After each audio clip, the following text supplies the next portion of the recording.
বাধা দেওয়ার এক পর্যায়ে আমার মা আমার ওয়াইফের গায়ে হাত তোলে। তখন বিভিন্ন বিশৃঙ্খলার সৃষ্টি হয়। পরবর্তীতে আমি আমার ফার্নিচার নিয়ে আসি। সেপ্টেম্বর ২০২৪ পর্যন্ত আমি আমার মাকে আমার বেতনের সর্বসাকুল্যে যত টাকা পাইছি দিছি আমি, এবং যেটা অ্যামাউন্ট ৪০,০০০, ৫০,০০০ যেরকম পাইছি আমি। বিয়ের পর থেকে হঠাৎ করে আমাদের মধ্যে একটা ঝগড়ার সৃষ্টি হয়। মানসিকভাবে আমি খুব ভেঙে পড়ি। উনি আমার ওয়াইফের কিছু স্বর্ণ বন্ধক দেয়। সেই স্বর্ণ নিয়েও পরবর্তীতে অনেক ঝামেলার সৃষ্টি হয়, ঝগড়ার সৃষ্টি হয়। তারপরে উনার বিভিন্ন মাধ্যম থেকে লোন ছিল, সেগুলার জন্য আমার সাথে বিভিন্ন জন আসে, দেখা সাক্ষাৎ করে, কথা বলে। তো আমি ওদেরকেও টাকা দেওয়া শুরু করি। পরবর্তীতে যখন একটা বিগ অ্যামাউন্ট থেকে যায়, তখন আমি ২ টা ব্যাংক থেকে, সিটি ব্যাংক, এনআরবিসি ব্যাংক থেকে ২০ লক্ষ টাকা লোন নিয়ে আমার মাকে দিই। তারপর হচ্ছে বিভিন্ন মাধ্যম থেকে আমি আরো ১০ লাখ টাকা ঋণ করে উনাকে দিছি, বিভিন্ন ঋণ শোধ করার জন্য এই সাপেক্ষে। এবং যখন আমি লোন নিছি, লোন নেওয়ার পর থেকে বিভিন্ন ব্যক্তি মাধ্যম থেকে নেওয়ার পর থেকে আমি সব টাকা নিজেই শোধ করে আসতেছি। এর পাশাপাশি আমি সেপ্টেম্বর ২০২৪ পর্যন্ত আমার মা বাবাকে আমি যত টাকা পারছি খরচ দিছি, এবং এই খরচের জন্য আমি কখনো হিসাব দেখাইনি এবং আমি নিজে লিখেও রাখিনি।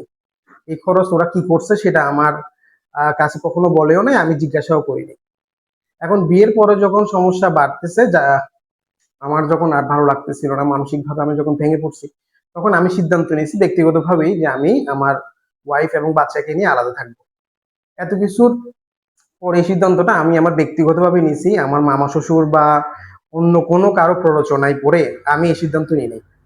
আমি বাসা ছাড়ছি হচ্ছে ফেব্রুয়ারি মাসে, তখন আমি অন্যত্র বাসা নিছি। বাসা নেওয়ার পরেও আমি এখনো পর্যন্ত আমার ২ ব্যাংকের লোন এবং পার্সোনাল যে ব্যক্তি মাধ্যম থেকে টাকা নিছি সেগুলো আমি চালাচ্ছি। এখন আমার বেতন হচ্ছে সর্বসাকুল্যে ৬০,০০০ টাকা। ঊর্ধ্বে আমি যদি বেশি ইনকাম করতে পারি তাহলে ৭০,০০০ টাকা পর্যন্ত আমি উঠাতে পারি। এখন আমার ২ ব্যাংকের লোন ৪৫,০০০, বিভিন্ন মাধ্যমের ইন্টারেস্ট সব মিলে আমার কাছে ৮০ থেকে ৯০,০০০ টাকা চলে আসে। তা আমার দ্বারা তো দেওয়া সম্ভব হয় না। পরবর্তীতে আমি আমার ওয়াইফ থেকেও টাকা নিই। টাকা নিয়ে সেই টাকা আমি ঋণ শোধ করে যাচ্ছি। ইদানিং হচ্ছে আমি জানতে পারি ফেব্রুয়ারি ২৮ তারিখে আমাদের এক পরিচিত আছে, উনি বিচার দিছে। আমি নাকি টাকা পয়সা দিচ্ছি না, ভরণ-পোষণ দিচ্ছি না, আর আমার ঘর ভাড়া দিচ্ছি না। আমার মামা শ্বশুর উনি নাকি আমাকে প্ররোচনা করে ঘর থেকে বের করে দিছে। আমি নাকি উনার প্ররোচনায় পড়ে চলে আসছি। তখন আমি মিটু সাহেবের গিয়ে কথা বলছি, সবকিছু ক্লিয়ার করে আসছি। এর পরিবর্তে উনি কি করছে, উনি থানায় একটা আমার বাবা অভিযোগ করেন যে আমি কোনো ভরণ-পোষণ দিচ্ছি না, ভাড়া দিচ্ছি না। উনাদের নাকি ৭ মাসের একটা ভাড়া আটকে আছে। তা আমি থানায় গিয়েও কথা বলছি, সবকিছু ক্লিয়ার করার পরে ওনাদেরকে আমি বলছি ঠিক আছে, বাসা ভাড়া যে টাকাটা আমি তো ৩০ লাখ টাকা শোধ করতেছি, এরপরও যে বাসা ভাড়ার টাকাটা যদি ওরা না পারে তাহলে আমি এটা দিব, কিন্তু আমার মা বাবা আর বিভিন্ন মাধ্যমে, গণমাধ্যমে হোক আরো যে কোনো মাধ্যমে বিচার সালিশ না করে কোনো কথা থাকলে আমার সাথে বলবে, আমার নামে এভাবে অপপ্রচার চালাবে না। ওনারা ওখানে ঠিক মতো চলে আসে, পুলিশ ওখানে ছিলেন আর একজন ছিলেন যেটা দায়িত্বে ছিলেন এসআই, দুজনের সামনে উনি কথা দিচ্ছে ঠিক আছে আমি সম্পূর্ণ টাকা পেলে আর কোনো ধরনের কোনো কিছুতে আসবো না। আমি ওই দিনে আমাদের বাড়িওয়ালা সুভাষ ধর, ওনার লিখিত আছে আমার কাছে, আমি ১,৭৬,০০০ টাকা পরিশোধ করি। পরিশোধ করার পরে আমি আমার ফার্নিচার আনার জন্য যাই। ওইখানেও হচ্ছে আমি ফার্নিচার আনতে গেলে ওনারা বাধা দেয়। বাধা দেওয়ার এক পর্যায়ে আমার মা আমার ওয়াইফের গায়ে হাত তোলে। তখন বিভিন্ন বিশৃঙ্খলার সৃষ্টি হয়। পরবর্তীতে আমি আমার ফার্নিচার নিয়ে আসি। এর একদিন যেতে না যেতেই উনি আরেকটি গণমাধ্যমে আমার নামে প্রচার করে। এখন আমি পুলিশের কাছেও গেছিলাম, উনারাও বলতেছে এটা পারিবারিক বিষয়। তাহলে আমার কথা হচ্ছে আমি এত টাকা ৩০ লাখ টাকা লোন শোধ করতেছি, ১,৭৬,০০০ টাকা ওনাকে আমি দিয়ে আসলাম বাড়ি ভাড়া বাবদ, তারপরে উনি আমার নামে অপপ্রচার চালাচ্ছে। এই জন্য আমি বলতে আসছি যে আমি তো আমার যতটুকু সম্ভব আমার সর্বসাকুল্যে বেতন নিয়ে আমি আমার মতো করে আমার পরিবারের ঋণ শোধ করতেছি।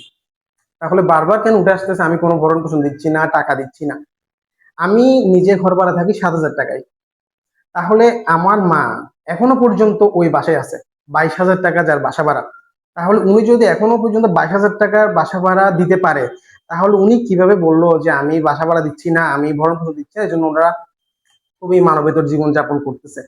তাহলে সেটা আপনারা বুঝেন যে সমাজের কাছে উনি প্রশ্ন রাখছে যে আমাকে উনি পড়ালেখা করাইছে, অবশ্যই আমাকে পড়ালেখার কারণে অনেক ঋণ হয়েছে, আমি শ্রদ্ধা করে বলবো, আমি সবসময় বলে যাব। কিন্তু তার পরিবর্তে আমি কিন্তু সব টাকা শোধ করতেছি এখনো পর্যন্ত। তাহলে উনি 22,000 টাকা দামের বাসা ভাড়া এখনো পর্যন্ত রেখে দিছে, তাহলে উনি নিশ্চয়ই 22,000 টাকা উনি দিতে পারবে। তাহলে সবকিছু পেরেও কেন আমার প্রতি এত অপপ্রচার চালানো হচ্ছে?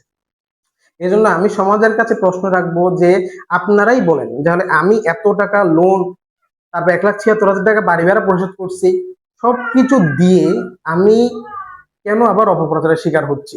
এখন আমি চাই হচ্ছে সমাজের কাছে প্রশ্ন রাখতেছি, আপনারা বিচার বিশ্লেষণ করে আপনাদের বিবেক দিয়ে আপনারা বুঝবেন যে আমার দোষ কতটুকু। যদি আমার দোষ হয়ে থাকে সেটা আমাকে বলবেন, আর যদি দোষ না থাকে সেক্ষেত্রে আপনারা বলে যাবেন। আমি বলবো যে ভবিষ্যতে যদি কোনো গণমাধ্যম বা সংবাদ মাধ্যম ওনার নিউজ করতে আসে তাহলে অবশ্যই আমার সাথে দেখা। সমুদ্রের গর্জনে ভিন্ন স্বাদের সামুদ্রিক খাবারের ভরপুর আয়োজন উপভোগ করতে আজই চলে আসুন প্যাসিফিক বিচ লাউঞ্জ ক্যাফে কক্সবাজারে।